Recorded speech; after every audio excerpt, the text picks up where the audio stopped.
कोई कह रहा था कि आरक्षण हमने दिया, कोई कह रहा था आरक्षण हमने दिया। आरक्षण कोई भीख या आरक्षण कोई दया नहीं है कि किसी ने दिया है। हम जो बात कर रहे थे शेड्यूल 5 की, हमारे पूर्वजों ने लड़ झगड़ के लिया है। वो 1935 के अधिनियम में था। कई लोगों ने खून बहाया, बलिदान दिया है। और संविधान में बाबा साहब अम्बेडकर और जयपाल सिंह मुंडा जैसे लोगों की मेहरबानी है कि वो आरक्षण जैसी व्यवस्था दी। वो इसलिए की थी व्यवस्था कि जो दबे कुचले लोग हैं, जिन पे आज तक शोषण हुआ है, भले किसी भी, जैसे कि अंग्रेजी शासनकाल में हुआ, इससे पहले भी हुआ, उन लोगों को आगे की कड़ी में लाया जाए, उन लोगों को मुख्य धारा से जोड़ा जाए, इसलिए आरक्षण व्यवस्था लागू हुई थी। अभी जो हो रहा है कि अनुसूचित क्षेत्र में, अभी हाल ही में अनुसूचित क्षेत्र का विस्तार हुआ, उस अधिसूचना में स्पष्ट लिखा हुआ है कि ये जो विस्तार हुआ, इसके बाद वाली जो भर्तियां हैं, इन सभी भर्तियों में ये जो नया एरिया जुड़ा है, उन लोगों को जोड़ा जाएगा।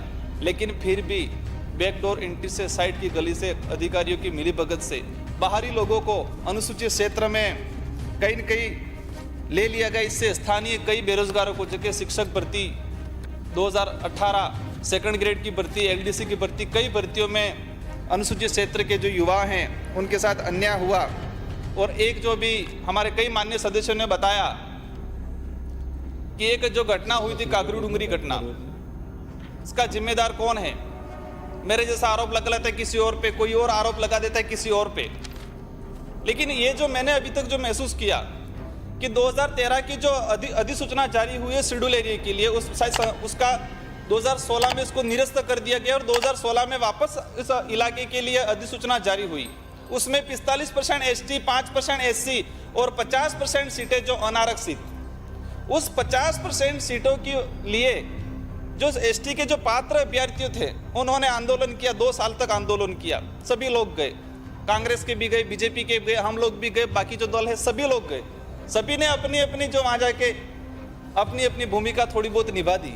लेकिन वास्तविक कोई उस मामले को वास्तविक परिणाम तक ले जाने के लिए किसी ने पहल नहीं की। उसमें ये जो हुआ 50% जो सीटें अनारक्षित है, इसमें ये क्लियर आज तक नहीं किया गया है कि इसके लिए किस किस वर्ग के लिए क्या पात्रता है, उसका क्लियरिफिकेशन आज तक नहीं किया गया है। तो माननीय सर, निवेदन है, थोड़ा समय दे। मैं अनुरोध करूंगा कि इसका क्लियरिफिकेशन हो जाए कि इसमें किस किस वर्ग के लिए क्या क्या पात्रता है, ताकि आने वाले समय में ऐसी घटनाएं नहीं दोहराएं।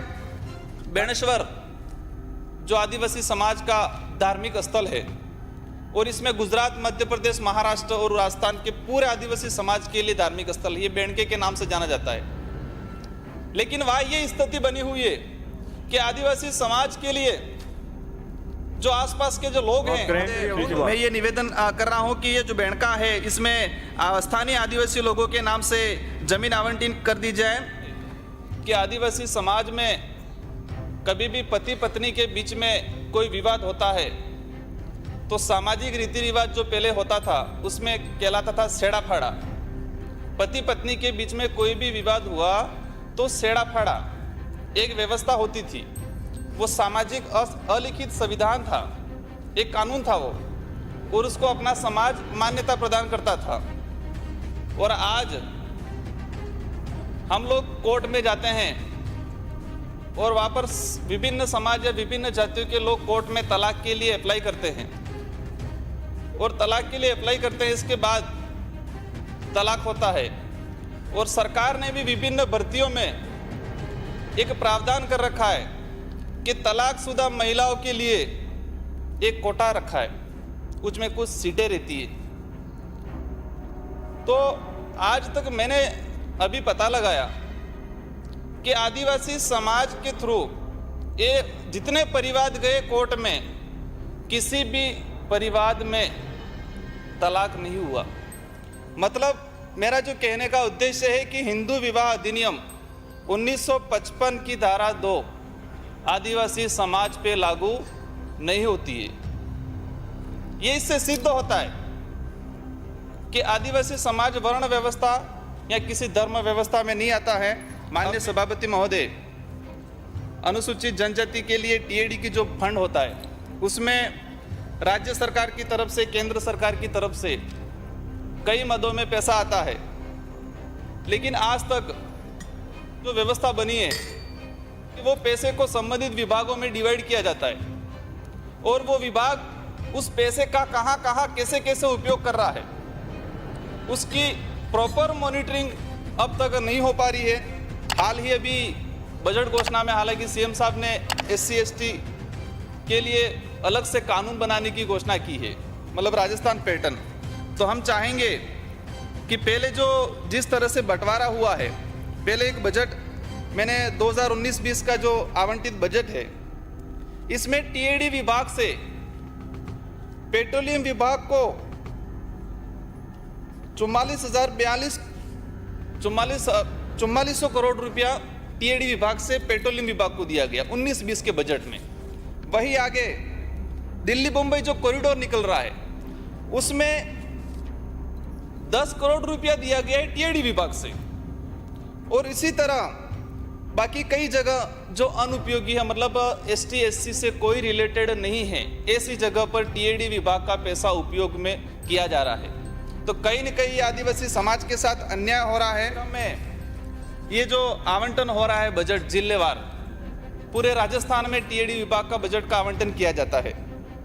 मैंने एक जो जानकारी प्राप्त की, ऐसे जिले हैं जहां पर अनुसूचित जाति की जो जनसंख्या है, जैसे कि एक हनुमानगढ़ है, वहां पर 0.8 जनसंख्या है और वहां पर बजट दिया गया है 10% टोटल बजट में से।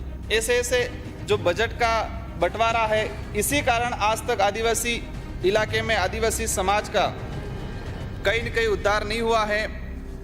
आगे अनुसूचित क्षेत्र में कानून व्यवस्था, जब हमारा देश आज़ाद नहीं हुआ, इससे पहले अंग्रेजी शासनकाल था और अंग्रेजों ने भी इस इलाके में किस तरह कानून व्यवस्था बनाई जाए अपने प्रावधान किए थे।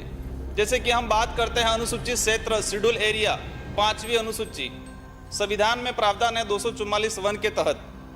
शेड्यूल एरिया जो है 1935 के अधिनियम से संविधान में लिया गया है और उसमें ये प्रावधान है कि शेड्यूल एरिया में आदिवासी समाज के लिए अलग से भर्तियों में है, जमीनों के मामले में कि आदिवासी की जमीन कोई दूसरा नहीं खरीद सकता है। लेकिन आज भी कई जगह ऐसा हो रहा है कि धोखाधड़ी से आदिवासियों की जमीन सड़कों के आसपास खरीदी जा रही है।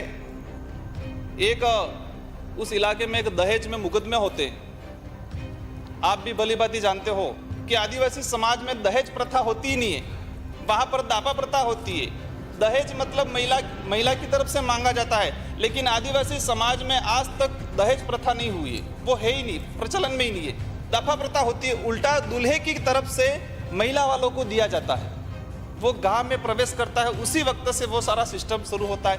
लेकिन उस इलाके में जितने भी जो दहेज वाले मामले हो रहे हैं, सारे के सारे झूठे हो रहे हैं, सभी जानते हैं, लेकिन फिर भी लोगों को इसमें इन्वॉल्व कर करके ये जो किया जा रहा है। तो आपके माध्यम से विभाग को, मंत्री महोदय से अनुरोध है कि इसमें ऐसा कोई व्यवस्था की जाए। हम जान रहे हैं कि झूठे मामले हैं, इसके बावजूद भी हम लोग क्यों ये प्रचलन